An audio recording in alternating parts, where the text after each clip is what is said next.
C'est OK? Ouais, c'est OK. Allez, on démarre.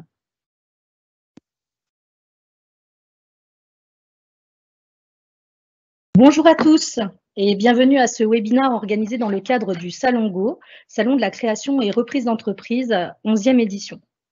Vous êtes jeune et vous allez créer votre entreprise. Cette démarche n'est pas sans conséquences vis-à-vis de la sécurité sociale.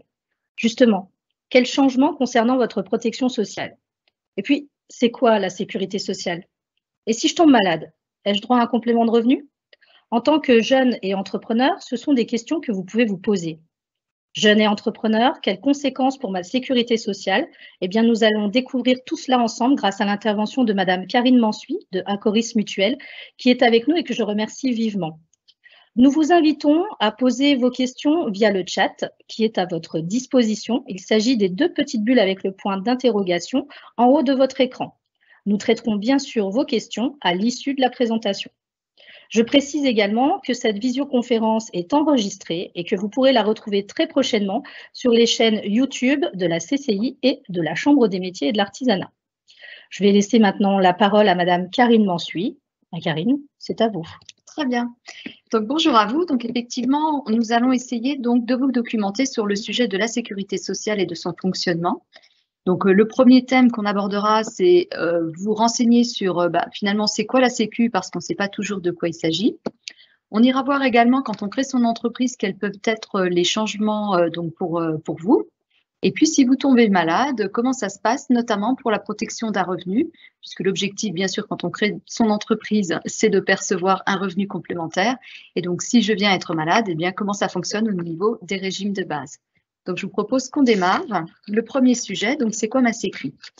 Alors, la sécurité sociale, il faut savoir qu'il y en a effectivement plusieurs, puisqu'on a des régimes qui sont spécifiques en fonction des activités qu'on va exercer. Le principal régime, c'est le régime général. Donc, il s'applique pour les salariés du privé, il s'applique également pour les étudiants, pour les travailleurs indépendants qui peuvent être artisans, commerçants, professionnels libéraux. Mais il y a d'autres régimes, comme par exemple le régime agricole pour les agriculteurs à la MSA, qui est une sécurité sociale spécifique, ou certains régimes spéciaux pour les fonctionnaires, SNCF, EDF. Donc, si vous n'êtes pas concerné, vos parents peuvent être dans des régimes spéciaux. Et vous, si jamais vous êtes jeune ou étudiant, vous êtes au régime général, donc classique, le même que celui des salariés. Et puis, vous voyez qu'en fait, sur le petit tableau synthétique qui est juste à côté, le régime général va compter 4 branches. Donc, il y a effectivement 3 branches qui sont des branches plutôt prestations et une branche qui est plutôt la branche cotisation. Donc, dans les branches que nous allons trouver, il y a la première branche qui est marquée sur le dossier, c'est la branche famille. Donc, ça concerne, par exemple, toutes les allocations familiales, donc qui sont la branche CAF, en fait, pour le versement du régime général. On va trouver la branche retraite, qui va être la branche qui va permettre effectivement de verser les pensions de retraite à toutes les personnes qui sont du régime général. Il y a la branche cotisation, donc tous les encaissements vont être faits par l'URSSAF. Donc les cotisations, là, ce sont les cotisations sociales. Donc pour vous simplifier la vision, c'est toutes les cotisations qu'il y a sur une fiche de paye entre un brut et un net. Donc ça va concerner effectivement la maladie, la retraite, la formation, le chômage, etc. Et puis, dans l'assurance maladie, ensuite, vous allez trouver 2 branches, la branche maladie classique, mais aussi la branche accident du travail et maladie professionnelle. Et tout ça, ça constitue le régime général de sécurité sociale. Alors, la sécurité sociale, donc si on reprend ce gros bloc qu'on regardait, donc on a plusieurs points dedans sur la sécurité sociale. Donc, on va trouver le point maladie, le point maternité et puis tout ce qui va concerner également l'invalidité.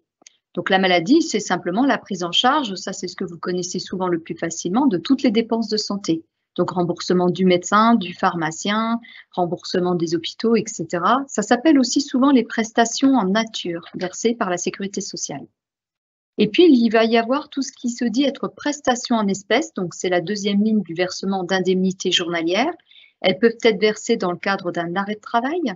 Elles peuvent être versées dans le cadre d'une invalidité, mais aussi d'un congé de maternité ou de paternité. Donc, ces indemnités journalières, elles vont servir à remplacer un revenu. Donc, forcément, on n'a pas quand on est dans ces situations-là. Et ça s'appelle souvent les prestations en espèces. Alors, chacun a sa carte vitale. D'ailleurs, quel que soit le régime de sécu, que ce soit le régime général, la MSA ou un autre régime spécifique, tout le monde en France a une carte vitale rattachée à sa caisse de sécurité sociale. Elle vous sert d'une part à être identifié en tant qu'assuré de la sécurité sociale. Elle sert au remboursement de vos frais de santé. Elle sert aussi à vous faire bénéficier de pas mal de tiers payants chez certains professionnels de santé. Et puis, elle permet aussi un remboursement plus rapide parce que, avant, en tout cas pour ceux qui l'ont connu, on n'avait pas de carte vitale. Il fallait donc envoyer une feuille papier à la Sécu et la faire saisir, alors que là, on est sur de la télétransmission. Donc, en fait, c'est des flux qui sont télétransmis. Donc, il n'y a pas de besoin d'inscrire en fait des choses. Donc, ça va beaucoup plus vite aussi pour vos remboursements. C'est pour ça que vous les avez souvent le lendemain en fait de votre prestation ou le surlendemain. Cette carte vitale, il est nécessaire de la tenir à jour au moins une fois par an et à tout changement de situation. Donc ça, c'est vraiment important parce que par contre, on peut très bien avoir une carte vitale dans sa poche et elle ne fonctionne plus parce que la sécurité sociale l'aura mis en stop, simplement parce qu'elle n'est pas à jour depuis un certain temps. Donc pensez bien qu'à chaque changement de situation, personnel, professionnel, ou changement d'adresse, voilà, que vous déclarez à Amélie, à votre compte de sécu, il faut aller mettre à jour votre carte vitale pour la conserver. Alors la sécu aussi, c'est pas mal de choses qui sont des fois un peu compliquées à comprendre et que je vais essayer de vous expliquer simplement, au moins que vous ayez les grandes données. Alors c'est vrai qu'au niveau de la sécu, vous avez entendu parler du parcours de soins coordonnés et du choix du médecin traitant. Alors, on n'est pas obligé de le faire, vous pouvez ne pas avoir de médecin traitant quand vous consultez, hors urgence, parce qu'une urgence vous permet, si c'est bien coché urgence sur la feuille de soins, de consulter en dehors du parcours de soins coordonné un autre médecin, si par exemple je suis en vacances, sans que ça impacte mes remboursements. Mais en tout cas, si vous n'avez pas fait le choix d'un médecin traitant ou que vous en consultez un sans que ce soit une urgence, ou que ce soit indiqué tel quel, eh bien en fait, votre part de remboursement va être moindre. C'est le petit tableau schématique que vous voyez à côté où on part de la consultation du médecin à 25 € et on se rend compte en fait que si je suis dans la catégorie de gauche, là j'ai bien un médecin traitant, donc je suis remboursée à 70% ma consultation. Par contre, si je n'ai pas fait le choix d'être dans le parcours coordonné et que je n'ai pas choisi un médecin traitant, eh bien là, effectivement, mon remboursement, vous voyez, il baisse énormément puisqu'il ne va plus être que de 30%. Et la mutuelle ne pourra pas prendre en charge le reste à charge perdu. Elle prendra en charge une partie, mais elle ne pourra pas remplacer la valeur perdue entre les 70 et les 30%. C'est imposé par la loi. Donc, c'est vraiment une perte pour la personne qui n'a pas choisi de médecin traitant. Donc, il faut absolument, effectivement, avoir un médecin traitant pour avoir la totalité du remboursement prévu aux conditions de la sécurité sociale. Alors, il y a quelques spécificités qui ne rentrent pas dans ce cadre. Par exemple, si vous allez voir un gynécologue, si vous allez voir un ophtalmologue, si vous allez voir un psychiatre, un stomatologue, ça, c'est des spécialités qui n'entrent pas dans le cadre du suivi en médecin traitant. Donc, votre médecin n'est pas obligé de vous adresser à ces médecins-là pour que vous alliez les consulter en direct. Mais il n'y a pas une liste très très longue, donc la plupart du temps, pour aller voir un spécialiste, vous serez aussi obligé d'être dans le parcours de soins coordonnés. Donc c'est le médecin traitant qui vous indique effectivement avec une ordonnance d'aller voir un spécialiste. Et puis, il y a également d'autres choses qui compliquent un petit peu la compréhension des remboursements. C'est d'une part les franchises médicales, d'autre part le forfait journalier hospitalier. Alors, les franchises, c'est quoi? Elles sont sur 2 points. Il y a la franchise sur les médicaments et il y a la franchise également sur le remboursement d'une consultation chez un médecin.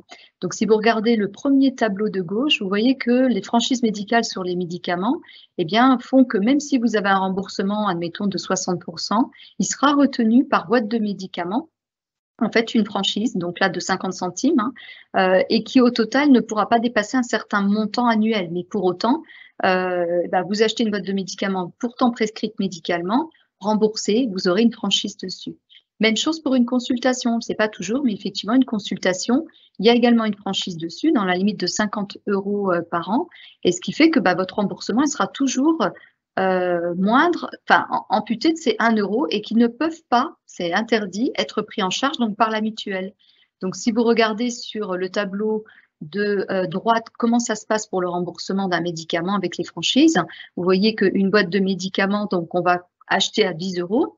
La base de remboursement par la sécurité sociale au régime général va être de 6,50 €. Du coup, on va avoir la franchise de 50 centimes, donc on a été déjà remboursé finalement que 6 €, on a déjà perdu sur la base de remboursement les 50 centimes. Le ticket modérateur va être donc de 3,50 € et au total, puisque la mutuelle ne pourra pas prendre en charge la franchise de 50 centimes, bah, votre reste à charge, il va être de 4 €. Voilà, donc ça c'était pour vous remettre les principes de la sécurité sociale parce qu'on ne maîtrise pas toujours ces points-là et c'est vrai que quand on est couvert que par la sécurité sociale et qu'on n'a pas de mutuelle, eh bien ça peut vite coûter cher en fait entre la part sécu, les franchises qui sont appliquées et dans la page juste avant, il y avait également le forfait journalier hospitalier, c'est aussi quelque chose qui peut vous coûter cher, notamment au régime général parce que les hospitalisations ne sont pas systématiquement prises à 100%. Et donc, un forfait journalier hospitalier, c'est quand même 20 € par jour. Donc, c'est quand même aussi une bonne somme à payer si on reste plusieurs jours hospitalisé. Alors, quels vont être les changements si vous créez une entreprise? Donc, déjà, il faut savoir dans quelle, juste la page avant, il faut savoir dans quelle catégorie vous allez être au niveau du statut. Donc, soit déjà, vous allez être un entrepreneur individuel, soit vous allez créer une personne morale, c'est-à-dire une société. Si vous êtes un entrepreneur individuel, vous allez avoir le choix entre le régime du réel, où on calcule un bénéfice réel pour son bilan, ou alors le régime de la micro-entreprise, où là, le calcul, en tout cas pour les caisses, va être fait de façon forfaitaire, avec un seuil de charge forfaitaire. Et puis dans les sociétés, on va trouver plusieurs types de sociétés. Ça peut être une EURL, entreprise unipersonnelle, par exemple à responsabilité limitée. On peut trouver la SARL ou on peut trouver aussi la forme SAS qui là va automatiquement nous faire dépendre d'un cadre qui est assimilé salarié. Donc, ce n'est pas tout à fait salarié, mais ça peut ressembler à ce que l'on connaît en tant que salarié. Pour les autres formes, l'EURL et la SARL, la majorité du temps, on se retrouve plutôt en travailleur indépendant, donc sécurité sociale des travailleurs indépendants. Mais ce n'est pas forcément toujours le cas en SARL, tout dépend du nombre de parts qu'on apporte à la société et puis aussi si on est gérant ou pas de cette société. Et en fonction de ça, on peut être un gérant, on peut être minoritaire, majoritaire, gérant ou pas gérant et donc se retrouver en assimilé salarié au niveau de sa protection sociale ou en travailleur indépendant. Et puis après, il y aura aussi un choix à faire qui peut être un choix de statut fiscal. Donc là, on peut avoir deux systèmes, soit l'impôt revenu, alors il s'applique automatiquement à certains statuts juridiques, mais il peut être aussi pris sur option, notamment maintenant sur l'entreprise individuelle, on peut rebasculer facilement en impôt société en plus de l'impôt revenu, donc ça peut être une option, et donc du coup passer sur un autre mode de fonctionnement pour sa société également, et pour le paiement de ses cotisations sociales. Alors, quand vous allez créer, il y aura plusieurs démarches à effectuer au moment de la création. Pour la sécurité sociale, ce qui est bien, c'est qu'un travailleur indépendant, quel que soit, enfin un dirigeant plutôt, quel que soit le choix de son statut juridique, donc les deux grandes catégories, on va dire entreprise individuelle ou société qu'on a vu sur la page juste avant, on ne change pas d'interlocuteur, on va rester remboursé par la sécurité sociale. Ça sous-entend pas forcément que c'est les mêmes régimes, mais en tout cas, ce sont les mêmes interlocuteurs. Donc, vous quittez pas la Sécu, vous quittez pas non plus votre carte vitale et votre compte Amélie reste ouvert avec les mêmes identifiants. Donc, pour le coup, ça facilite les choses. Par contre, comme je vous l'ai expliqué tout à l'heure, c'est un changement de situation et il faudra nécessairement mettre à jour votre carte vitale pour continuer de pouvoir l'utiliser. Vous serez remboursé sur la base du régime général, sauf si vous optez pour une forme de société qui vous fait dépendre de la catégorie assimilée salarié, puisque en Alsace-Moselle, on a une particularité pour les salariés, c'est le régime local. Et si on est sous la forme assimilée salarié, on va continuer de pouvoir y prétendre en y cotisant, puisque c'est un régime qui demande des cotisations supplémentaires pour en bénéficier, donc qui vont s'appliquer directement sur une fiche de paye et qui vont coûter 30% de charges supplémentaires pour pouvoir être remboursé, notamment à 90% par la sécurité sociale. C'est un peu comme une complémentaire au final, mais prélevée directement sur la fiche de paye. Alors souvent, quand on est jeune, on va créer, on peut en tout cas, surtout qu'en Lorraine, on a un dispositif avec le pôle entrepreneuriat lorrain et un diplôme d'entrepreneur étudiant qui permet de créer son activité en même temps qu'on est étudiant. Et là, on va souvent, effectivement, si on entame ce process-là d'être étudiant et à la fois créateur, on va souvent créer sous la forme micro-entreprise. Donc pour cette conférence, je vais surtout, comme on est sur jeunes et entrepreneurs, focuser sur la micro-entreprise, mais il y a bien sûr d'autres webinaires tout au long de la semaine qui vous permettront de voir aussi le statut social ou en tout cas les caractéristiques sociales sur les autres statuts juridiques. Donc la solution la plus souvent choisie quand on est étudiant et qu'on veut entreprendre, c'est d'ajouter donc à son statut d'étudiant une micro-entreprise. Donc l'immatriculation est très très simple. Les cotisations sociales, on ne les paye que si on fait du chiffre d'affaires donc déclaré. On peut bénéficier de l'ACRE la première année, qui est une exonération partielle des charges sociales et donc qui permet de diminuer le taux de cotisation de 50% sur la première année. Donc, quand on a moins de 25 ans, on y est éligible en micro-entreprise. Vous allez rester prestataire de votre régime initial, c'est-à-dire que si vous étiez étudiant et que vous créez une entreprise en plus, eh bien c'est le régime initial, en fait, donc du coup le régime étudiant qui vous garde, mais en soi ça ne change pas grand-chose parce que pour les remboursements de sécurité sociale, c'est deux régimes général, le régime micro ou le régime étudiant. Donc en fait, c'est exactement les mêmes niveaux de remboursement. Par contre, vous devenez potentiellement éligible à du maintien de revenus par la sécurité sociale en cas d'arrêt de travail, mais là, tout va dépendre du chiffre d'affaires que vous allez déclarer et en fonction de ce chiffre d'affaires, vous allez avoir des droits ou pas au maintien de revenus en cas d'arrêt de travail. Alors, pour reprendre les remboursements de sécurité sociale et reprendre le régime général en micro-entreprise, même si je suis en Moselle, si les personnes qui suivent la conférence, vous êtes salariés et que vous allez créer uniquement une micro-entreprise, par exemple, lâcher le boulot salarié, créer une micro-entreprise, on ne peut pas reprendre sous la micro-entreprise le régime local Alsace-Moselle. En fait, c'est un régime qui ne s'applique qu'aux salariés du privé. Donc, pour en bénéficier, il faudrait une forme d'entreprise qui permette de bénéficier du statut de assimilé salarié éventuellement et payer sa cotisation de 1,30%. Pour tous les autres statuts, c'est le régime général. C'est déjà le régime d'un étudiant, c'est le régime des salariés en dehors de la Moselle et c'est le régime des travailleurs indépendants également. Alors, pour faire un petit rappel, parce que souvent on oublie comment fonctionnent ces régimes, parce que si vous étiez salarié avant, vous aviez un contrat groupe qui permettait forcément de rembourser la totalité de vos dépenses, ou en tout cas une bonne partie pour l'optique et les dents. Et donc, on oublie un petit peu comment marche le régime et je voulais vous alerter sur l'hospitalisation, surtout alerter les jeunes peut-être qui sont derrière l'écran et qui découvrent un peu les régimes de sécurité sociale parce qu'on ne connaît pas toujours bien les tarifs qui sont pratiqués. Et pour vous donner une idée, par exemple, si je prends le CHU le plus proche de Strasbourg, là, une journée d'hospitalisation, c'est-à-dire je rentre, j'ai un suivi médical et je ressors seulement le lendemain, eh bien une journée d'hospitalisation sur Strasbourg, 1 390 € pour cette journée d'hospitalisation. Donc, imaginez une hospitalisation prise en charge par la sécurité sociale seulement à 80%. Ça veut dire que par jour, en fait, l'hospitalisation va vous coûter plus de 277 € si vous avez bien entendu pas un contrat de mutuelle complémentaire qui prendra en charge cette dépense. Mais c'est pour vous montrer que les régimes de base ne font pas l'ensemble du travail de prise en charge à 100%, que ce soit pour les médicaments, pour la pharmacie, pour l'hospitalisation, voilà. Et donc, il y a forcément toujours une partie plus ou moins importante qui va vous rester à charge. Et pour l'hospitalisation, c'est finalement le gros risque du régime. C'est pas du tout l'optique, les dents qui sont inquiétantes, c'est une hospitalisation prise en charge à 80% seulement. Alors, je vous montre par exemple ici un remboursement d'une consultation de médecin, donc le tarif de convention Sécu qui s'applique quel que soit le régime de Sécu d'ailleurs, puisque c'est les tarifs pour chaque médecin. Donc, le montant d'une consultation à 25 €. Si je suis au régime donc général en tant que micro-entreprise, en tant qu'étudiant, je vais donc avoir une prise en charge par la sécurité sociale de 16,50 € sur ces 25 €. J'ai donc une perte de 7,50 €, sauf si j'ai une mutuelle qui va me prendre en charge en fait la différence et j'aurai perdu la participation forfaitaire de 1 € pour vous rappeler comment ça fonctionnait tout à l'heure. Souvenez-vous, les participations forfaitaires sur les consultations.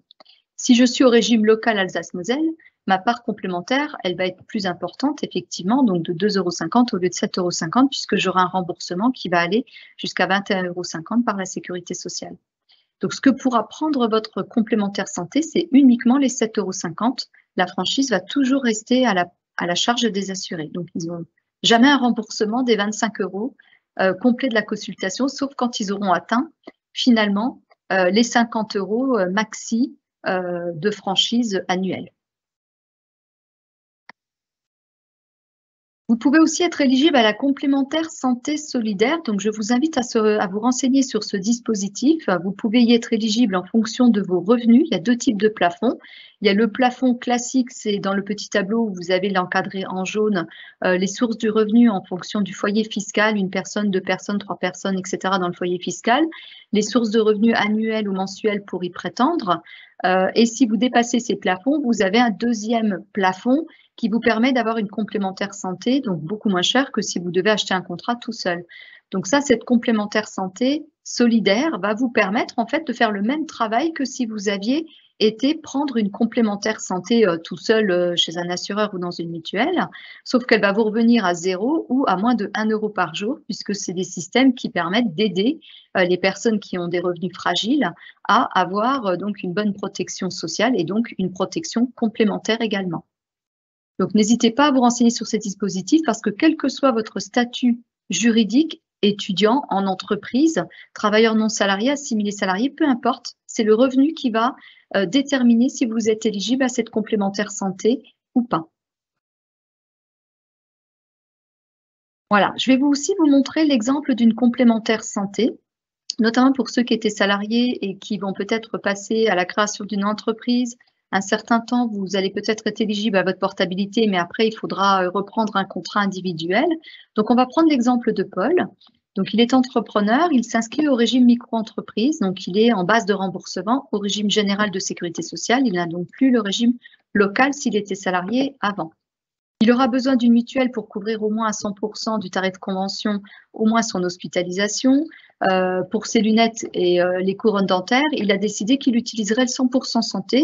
Donc, il va se prendre une mutuelle vraiment de base, pas très forte, puisqu'avec ce 100% santé, s'il a besoin d'une couronne ou d'une paire de lunettes, il pourra avoir une prise en charge en frais réels sur un certain type d'équipement. Mais il pourra y avoir accès sans prendre de grosses garanties complémentaires.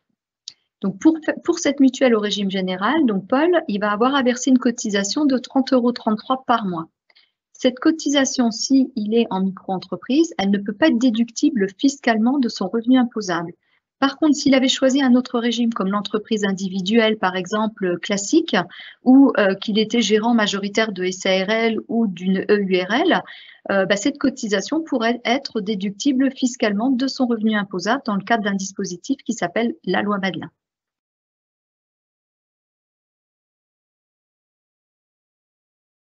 Autre sujet, donc après avoir vu les remboursements de sécurité sociale et puis ce qui concerne également la complémentaire santé, on va regarder comment ça se passe si vous tombez malade, comment vont être remplacés les revenus, notamment là aussi en micro-entreprise.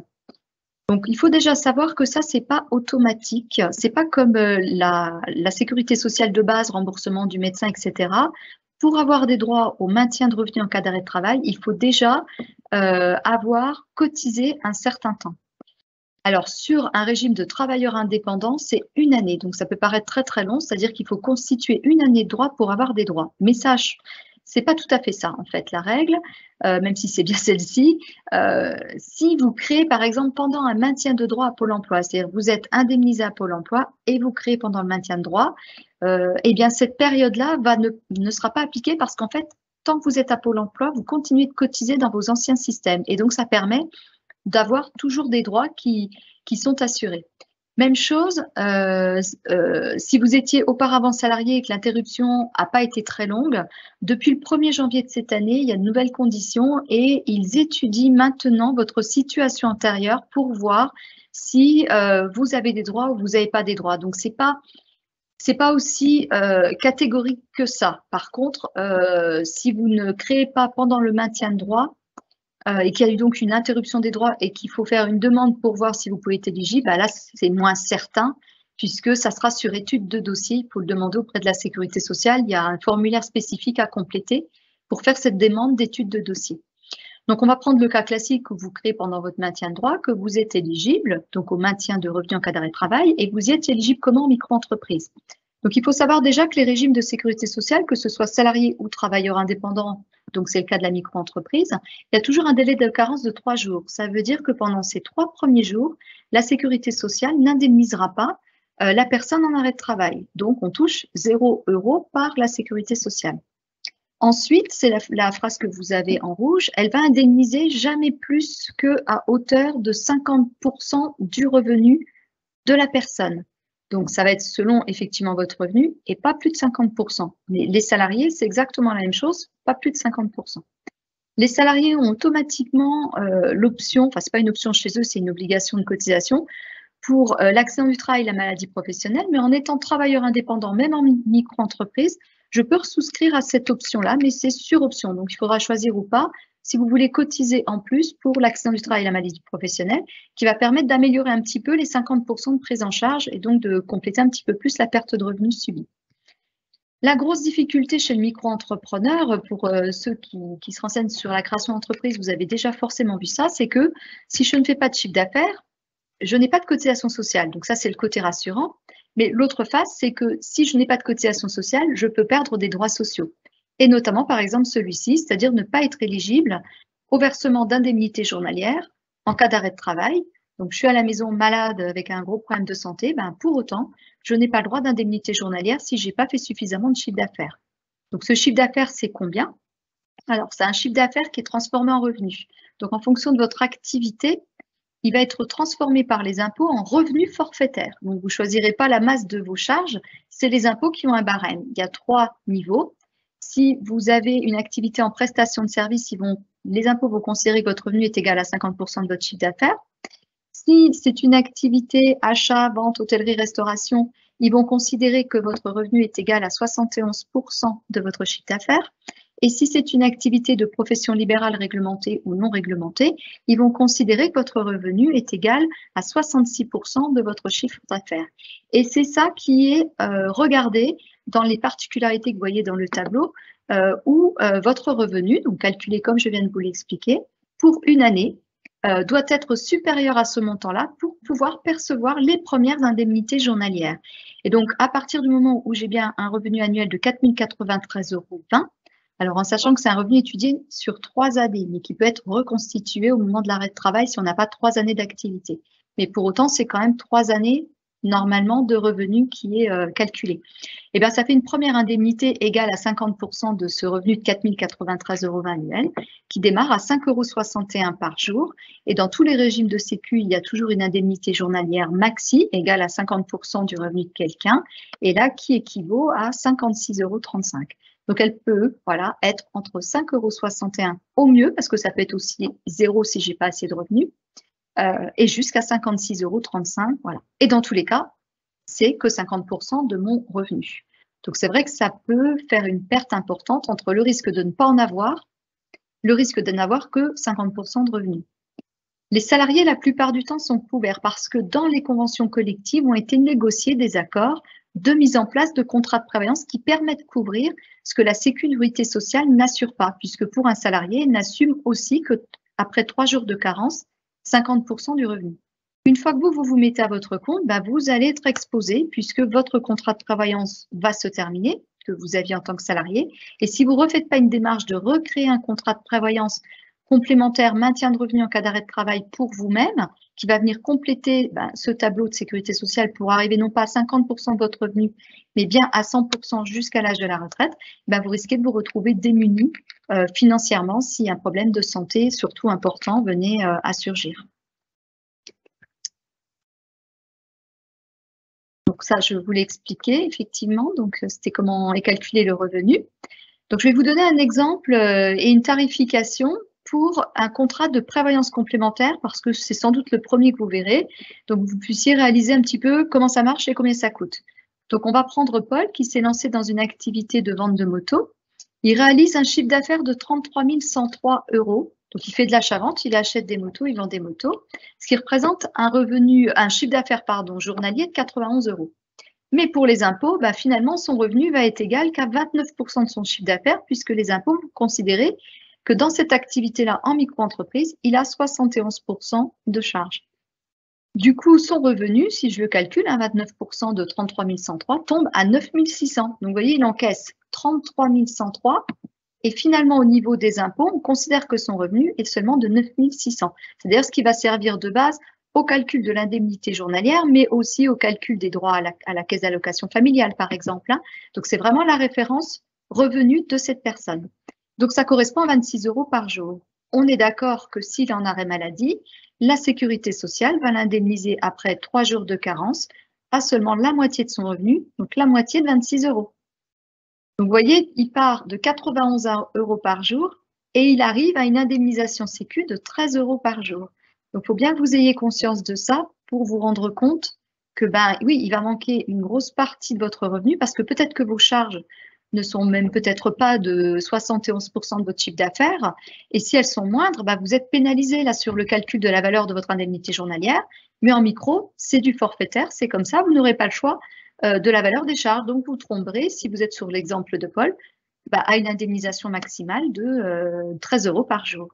Alors, du coup, comment on va faire pour qu'il n'ait pas 13 € par jour, mais il ait bien au moins ces 9 600 € de revenus annuels? Juste après, vous montrer. Voilà. Là, c'est un graphique. Donc, le premier trait que vous voyez, donc, on est sur, alors, juste là, voilà. On est donc sur les premiers traits, si on prend le rouge, on est sur ces 26 €, donc sur le revenu par jour de Paul. Donc, ça, c'est le trait rouge, le grand encadré rouge qu'on voit tout en haut. Il y a une petite bande tout au départ sur la gauche, c'est les 3 jours de carence, puisque ça ne démarrera à la Sécu qu'au 4e jour. Il perçoit une indemnité journalière, donc le carré en bleu, égale à 50% de son revenu de 13 € par jour. Donc, vous voyez que ça représente la moitié, en fait, du graphique. Derrière ça, il va y avoir donc l'invalidité. Donc, cette invalidité en vert qui, au mieux, elle aussi, ne va représenter que la moitié de son revenu. Donc, même si Paul se retrouvait 100% invalide, qui ne peut plus exercer aucune activité professionnelle, sachant que ça démarre à partir de 66% en taux d'invalidité où on est reconnu ne pouvant plus exercer d'activité professionnelle, et bien au mieux, il ne peut percevoir que 50% de son revenu est plafonné en plus, puisque c'est toujours plafonné, en plus les rentes, à 20 568 €. Alors, ça pourrait être amélioré s'il avait besoin d'une aide d'une tierce personne, ce qui est le cas d'une personne qui a un taux d'invalidité à 100%. Ça améliore un peu la pension invalidité. Mais la plupart des gens vont se retrouver dans ce taux d'invalidité. Et donc, jusqu'à sa retraite, vous voyez bien, au mieux, parce que s'il n'avait pas assez de chiffre d'affaires, il peut même perdre l'éligibilité des choses, au mieux, il n'a que la moitié de son revenu. Il lui manque toute cette partie en haut, il lui manque 13 € par jour, puisqu'il n'a une indemnisation que sur 13 € par jour. Donc, combien ça pourrait lui coûter maintenant de mettre un contrat en place qui va lui permettre d'avoir donc ces 50% de revenus qu'il n'a pas en couverture? Alors, on est d'accord qu'on partait de 9 600 € de revenus, c'est la base de garantie que vous voyez en haut. Il faut retrouver donc son revenu, quoi qu'il arrive. Qu'il perçoive une indemnité d'ailleurs journalière sécu ou qu'il ne l'ait pas, il a 9 600 € d'engagés chez l'assureur. Là, on a mis une franchise maladie assez courte, elle est à 8 jours en maladie. Ça veut dire que la sécu va démarrer à 3 à 50% du revenu et le contrat va démarrer à 8 jours. Vous imaginez bien que plus on met une franchise courte chez l'assureur, plus le contrat va coûter cher. En cas d'accident ou d'hospitalisation, la franchise a été ramenée à 0 jours. Donc, il n'y a que pour la maladie où elle est à 8 jours. Il a un accident, une hospitalisation, il est ramené à 0 jours. Il a bien aussi sa rente en cas d'invalidité. Donc, il va être aussi complété s'il se retrouve en invalidité. Ensuite, après, en fait, une incapacité de travail, puisque ça marche en incapacité à la Sécu, invalidité. Et le contrat là va suivre l'incapacité et l'invalidité pour l'amener jusqu'à l'âge de la retraite. Et dans ces contrats, partout, vous verrez donc des capitaux d'essai qui s'ajoutent. Donc là, c'est des valeurs qui paraissent importantes, mais qui pour autant sont faibles dans le contrat, puisque ce n'est pas des grosses cotisations au niveau du capital d'essai, puisque c'est bien du décès d'une personne active, puisque à la fin, quand il va prendre sa pension retraite, ce contrat-là s'arrête, n'a plus lieu d'être, puisqu'il remplace des indemnités journalières. Donc, pour ce contrat-là, on peut juste cliquer une fois. Sa cotisation mensuelle pour Paul, à son revenu avec son activité, il fait de l'achat-vente de moto, tout ça, ça rentre en ligne de compte. Il a pris une franchise 8 jours, 0 jours. Il a pris un capital d'essai de 20 000 doublé en cas d'accident, 20 000 supplémentaires, donc 40 000 en tout. Il aurait une cotisation mensuelle de 19,66 €. Donc ça, c'est un contrat non déductible au niveau de sa cotisation si je suis micro-entrepreneur, mais qui pourrait très bien être déductible loi Madelin si j'étais sur du régime réel, donc autre que micro-entrepreneur. Donc déductible du revenu, pas du montant imposable, mais du revenu. Donc voilà, vous l'avez compris, quand on se met à son compte, mais c'est pas forcément mieux quand on est salarié, sauf qu'un salarié est protégé par l'obligation de l'employeur de lui mettre en place des garanties de mutuelle et de prévoyance complémentaire. Ce que on n'a plus, on perd complètement quand on est à son compte. C'est de votre volonté, de votre choix d'aller faire les démarches, de faire des devis de mutuelle, des devis de prévoyance pour bien remettre en place la protection sociale que vous aviez quand vous étiez salarié. Donc, il faut aller franchir la porte des mutuelles des assureurs pour établir des devis. Donc, ne restez pas seul, venez nous confier un petit peu la nature de vos activités, effectivement, qu'on puisse vous accompagner sur ces sujets-là et vous documenter sur ces sujets-là. Donc, je serai présente sur le Salon Go de vendredi. Donc, si vous avez aimé cette conférence, si vous avez à nouveau des questions à me poser, mais bien sûr, on va les traiter là maintenant, n'hésitez pas à me retrouver vendredi sur le Salon Go en présentiel à Metz, à la Chambre de métier. Et puis, je vais répondre aux questions, Carole. Merci beaucoup, Karine. Merci pour cette présentation. Effectivement, c'est un vaste sujet, hein, la protection sociale, et c'est pas toujours évident à comprendre. Comme tu l'as dit, donc tu seras présente au salon, donc ça répond à la question de Philippe, hein, qui te demandait justement si tu seras sur le salon. Eh bien oui, Philippe, vous pourrez rencontrer Karine, hein, sans problème, qui sera là pour justement répondre au mieux à vos interrogations par rapport à cette fameuse protection sociale. On a une question de Fanny. Alors, Fanny, elle est passée par différents statuts. Elle dit qu'aujourd'hui, donc, elle a dû demander sa rupture conventionnelle pour pouvoir monter sa propre affaire, hein, en micro-entreprise. Donc, elle est actuellement donc demandeur d'emploi. Elle dit donc qu'elle a sa couverture, hein, du fait en tant que demandeur d'emploi. Et est-ce qu'elle doit attendre justement de changer de couverture sociale, un peu, si je comprends bien, seulement à partir du moment où elle ne touchera plus son fameux Pôle emploi? Alors, en fait, tant que vous avez, apparemment j'ai entendu rupture conventionnelle, vous aviez sans doute la mutuelle d'entreprise obligatoire de votre employeur, donc normalement vous avez pu attraper la portabilité de vos contrats. Et tant que vous êtes en maintien de droit à Pôle emploi, vous allez aussi maintenir le régime local Alsace-Moselle. Donc en fait, vous pouvez déjà partir sur une certaine tranquillité en ayant votre mutuelle d'entreprise portée et donc gratuite pendant 12 mois, voire sur certaines conventions collectives comme dans le bâtiment. Des fois, c'est même étendu. La loi, c'est 12 mois, mais certains assureurs, sur certaines conventions où ça a été négocié, c'est même allongé, c'est même des fois plus long. Au BTP, c'est 3 ans, par exemple, de portabilité. Sauf si vous reprenez une activité salariée, bien entendu. Donc ça, vous pourrez le maintenir. Tant que vous êtes en maintien de droit à Pôle emploi, cette portabilité, elle pourra se maintenir. Elle pourrait cesser si vous preniez le capital, par exemple, à Pôle emploi, puisque en prenant le capital, vous sortez de ce qui s'appelle demandeur d'emploi. Et donc, du coup, ça fait perdre les droits la plupart du temps à la portabilité. Mais là, je vous le dis aussi, ça dépend aussi des assureurs. Il y en a qui maintiennent, parce que bon, après, ils le maintiennent des fois aussi par arrangement contractuel, en fait, hein. Mais la plupart du temps, en fait, c'est sorti. Donc, si vous prenez le capital, oui, vous allez perdre votre portabilité. Donc, en fait, il n'y a pas d'urgence. Tant que vous avez ces portabilités, utilisez-les. Et puis, une fois que vous avez plus les portabilités, et ben là, il faut remettre en place une mutuelle au régime général sous la micro-entreprise, donc elle ne sera pas déductible fiscalement.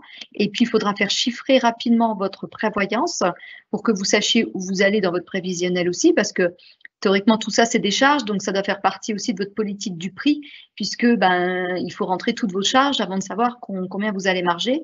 Donc, c'est toujours intéressant d'avoir très rapidement des devis sur le sujet. Et surtout, le problème qu'on a, c'est que sur de la prévoyance, autant quand on est salarié, on est mutualisé sur le collège de salariés assurés dans le contrat et souvent par la convention collective, ça fait beaucoup de monde et donc c'est pas soumis à des questionnaires de santé, alors que quand on vient mettre en place un contrat maintien de revenus en cas d'arrêt de travail jusqu'à l'âge de la retraite et qu'on est tout seul à le faire en tant qu'indépendant, quel que soit souvent son statut juridique, on va avoir un questionnaire médical à remplir.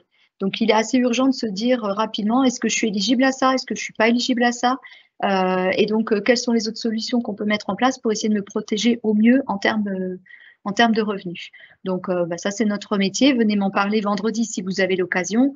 Ou n'hésitez pas à me retrouver sur la mutuelle, à la mutuelle à Coris. Il n'y a pas de souci. Après, si ça peut pas être si vous n'êtes pas disponible pour le présentiel de vendredi. Eh bien, t'inquiète pas, Karine, Fanny sera présente et je pense qu'elle viendra effectivement te voir sur le stand. C'est ce qu'elle nous indique. Super. Moi, j'ai une petite question. Voilà, je me dis, aujourd'hui, on a des étudiants qui font beaucoup des activités, par exemple, de livraison, hein, voilà. Donc, ils sont étudiants et en même temps, eh bien, ils créent leur micro-entreprise. Oui. Est-ce que la mutuelle étudiante qu'ils ont est suffisante par rapport à leur activité ou est-ce qu'ils devraient prendre à ce moment-là peut-être une complémentaire spécifique, enfin une mutuelle spécifique? Non, s'il y a la mutuelle étudiante, en fait, elle couvre déjà une valeur du régime général, puisque quand on est étudiant, on est forcément au régime général de sécurité sociale, comme pour la micro-entreprise, hein, c'est le même niveau de remboursement. Quand vous allez vous immatriculer, il faudra bien renseigner que vous êtes également étudiant. Il ne faut pas rater cette petite indication à mettre sur le formulaire d'immatriculation en micro-entreprise, ce qui fait qu'ils vont vous garder sous le régime mutuelle étudiante comme vous étiez, mais ça ne change rien puisque c'est géré à la sécurité sociale aussi, c'est le régime général et donc votre mutuelle reste adaptée puisque en soi, en micro-entreprise, c'est un contrat individuel puisqu'il n'y a pas de déduction fiscale possible. Donc, ce contrat-là peut continuer d'exister. Par contre, si votre micro-entreprise, même si vous êtes étudiant, vous permet de toucher un revenu, ce qui est le cas, hein, puisqu'il y aura forcément du chiffre d'affaires, sinon aucun intérêt d'avoir un boulot à côté, mais que ce revenu devient vraiment quelque chose qui fait partie de votre niveau de vie, en fait. Là, il faudra peut-être réfléchir à faire protéger ce revenu-là, parce que sinon, vous allez tomber sous le coup de ce que je viens de vous expliquer au niveau des limites de prise en charge par la sécurité sociale. Et donc, en cas d'arrêt maladie, voire pire d'invalidité, il va vous manquer une partie du revenu que vous aviez l'habitude de percevoir. Donc, la partie chiffre d'affaires que vous réalisez. Donc, ça peut tout à fait s'assurer pendant que vous êtes étudiant et micro-entrepreneur. Donc, je dirais que la partie mutuelle, pas besoin de la changer. Par contre, il y a un contrat sans doute supplémentaire à mettre en place pour garantir 100% du revenu en cas d'arrêt de travail. Alors, on a des étudiants, ou des jeunes, voilà, qui souhaitent monter leur entreprise et qui souvent choisissent le statut micro-entrepreneur, mais d'autres peuvent très bien vouloir être plusieurs à s'associer dans le cadre d'une affaire et pourquoi pas se monter sous la forme sociétale. Si on prend les étudiants et notamment un statut d'étudiant et de président dans le cas d'une SAS, auprès de quel régime est-il? Auprès du régime général ou auprès du régime local Alsace-Moselle? Alors, il reste toujours dans le régime initial, sauf sur demande expresse de changement. Donc là, en fait, pareil, sur le formulaire d'immatriculation, il va être indiqué qu'effectivement, il crée cette société, mais qu'il est également autre chose. Donc, c'est ce qui s'appelle être polyactif. Et donc, le régime qui s'appliquera toujours, c'est le régime initial.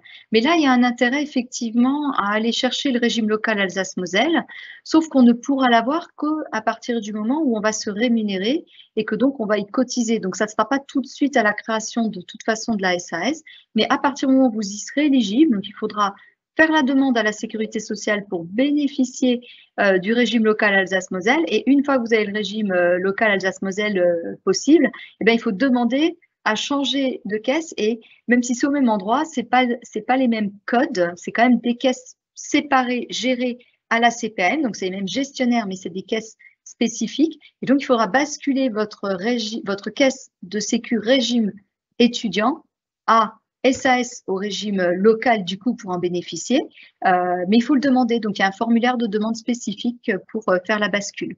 Donc, cette demande se fait directement auprès de la caisse primaire d'assurance maladie? Voilà, et les formulaires sont téléchargeables depuis Amélie. D'accord.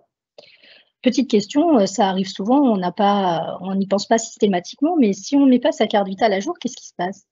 Alors, si on ne met pas sa carte vitale à jour, en général, au moins une fois par an, il faut le faire. Et s'il y a eu un changement de situation et que trop longtemps, on l'a conservée sans la mettre à jour, elle va être annulée au niveau informatique. Et donc, à un moment donné, vous allez vouloir vous en servir et on va vous répondre, votre carte vitale ne fonctionne plus. Donc, en fait, la Sécu la rompt au niveau informatique parce que vous ne l'avez pas mise à jour et pour vous obliger finalement à avoir une carte vitale à jour. Cette carte vitale, elle nous est précieuse, hein, elle nous permet quand même, comme je vous l'ai dit en préambule, des remboursements facilités par flux, par télétransmission, donc pas de décompte papier. Elle permet un remboursement donc plus rapide, elle permet d'être identifiée socialement également, hein, une feuille de soins ne permet pas d'être identifiée socialement. Donc, c'est un outil important pour la sécurité sociale et effectivement, elle a besoin que vous la conserviez à jour. Donc, elle va être annulée informatiquement. Il faudra refaire une demande de carte vitale et là, ça peut prendre entre 3 mois, 1 mois et et 1 mois et demi. Hein, donc, vous risquez de rester un certain temps sans carte vitale, ce qui peut être dommage. N'oubliez pas aussi pour les jeunes, peut-être que j'ai derrière l'écran, que si vous partez en Europe, il faut absolument que vous fassiez la demande de votre carte vitale européenne. C'est la seule carte qui vous permettra d'être pris en charge dans les hôpitaux publics en Europe. Sinon, vous allez devoir avancer les factures. Alors, l'Europe, ce n'est pas les États-Unis, ça ne coûte pas une appendicite 50 000 € comme aux États-Unis, mais vous pouvez vite avoir, vous l'avez vu en France, hein, quand je vous dis une journée d'hospitalisation 1 600 € à Strasbourg, vous pouvez vite avoir en Espagne, à Madrid ou je ne sais où, une hospitalisation qui va vous coûter très cher. Donc, ne partez jamais sans votre carte vitale européenne. Elle se demande depuis votre compte Amélie. Et elle est valable sur, je crois, toute une année. Donc, il n'y a pas besoin de la refaire pour chaque voyage. Vous pouvez l'avoir ensuite chaque année dans votre portefeuille en même temps que votre carte vitale. Donc, c'est 2 choses, la carte vitale et la carte vitale européenne. Merci beaucoup, Karine, pour ces précieux conseils et puis pour cette présentation. Donc, vous l'aurez compris, un vaste sujet, la protection sociale. Donc, voilà, nous arrivons au terme de ce webinaire et nous vous remercions beaucoup à tous pour votre participation. Bon, bien sûr, vous n'hésitez pas, vous retrouverez cette visioconférence sur les chaînes YouTube de la CCI et de la CMA en replay. Donc, Karine, il me semble que tu interviens mercredi à 15h30 sur un sujet autant plus intéressant. Maternité, accident du travail, êtes-vous bien protégé? Eh bien, on aura hâte de t'écouter, voilà. Donc, n'oubliez pas aussi que le Salon Go n'est pas fini et que vous pouvez encore assister à de nombreuses visioconférences sur des sujets très variés et bien sûr rencontrer l'ensemble des intervenants ainsi que Karine dans les locaux de la Chambre des métiers et de l'artisanat le vendredi 25 novembre, donc le salon en présentiel. Vous retrouverez tout le programme sur www.salon-go.fr, donc n'hésitez pas à les regarder. Et puis, il nous reste à vous souhaiter en fait une excellente continuité dans votre projet et puis bien sûr un très bon salon. À vendredi.